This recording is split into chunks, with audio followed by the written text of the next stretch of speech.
नमस्कार पशुपालक मित्रांनो. तर आज मी आलेलो आहे आमच्या करमाळ्यातल्या 7 विहिरीवर. तर बऱ्याचशा आपल्या सबस्क्रायबरांची अशी कमेंट होती की 7 विहीर नंतरचा परिसर कसा आहे, कुठं आहे हे दाखवा. कारण की बऱ्याचशा लोकांनी 7 विहीर ही सैराट चित्रपटामध्ये बघितलेली आहे.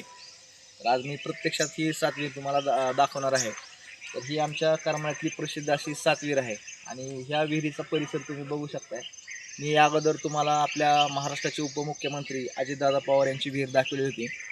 तर त्यांनी मॉडर्न पद्धतीने ती विहीर बांधलेली आहे. पण ही आमची विहीर करमाळ्यातली प्राचीन विहीर आहे आणि ह्या विहिरीमध्ये आतमध्ये 6 ठिकाणी 6 विहिरी आहेत आणि साईडची एक मोठे जे राऊंड आहे ती म्हणजे या आतमधल्या 6 आणि बाहेरची एक अशा मिळून या 7 विहीर या नावाने ही विहीर ओळखली जाते.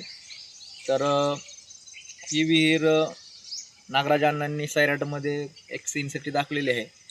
त्यामुळं बऱ्याचशा लोकांना ही विहीर माहिती आहे. पण आणखीन पण जे काही आपले सबस्क्रायबर होते ज्यांच्या काही कमेंट होत्या की 7 विहीर जवळून दाखवा. तर खास मी ती 7 विहीर क्लिअर करायसाठी आज इथं आलेलो आहे. तर तुम्ही बघू शकता 7 विहिरीचा परिसर किती मोठा आहे आणि किती लांब असा हा परिसर आहे.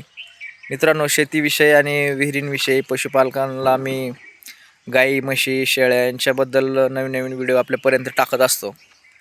तर आत्ता इथं थोडासा कचरा झालेला आहे. लोकांनी 10व्याचा याचा कार्यक्रम इथं घेतलेला असल्यामुळं.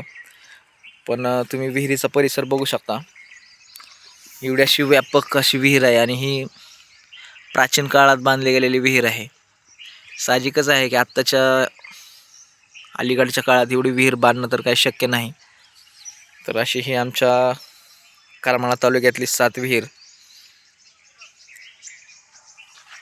तर आमची 7 विहीर कशी वाटली ही तुम्ही कमेंटमध्ये आम्हाला नक्कीच कळवा. आणि जर तुम्ही आपल्या चॅनलला नवीन असताल तर प्लीज चॅनल सबस्क्राईब करा, जेणेकरून तुम्हाला अशाच नवीन नवीन माहिती भेटत राहतील.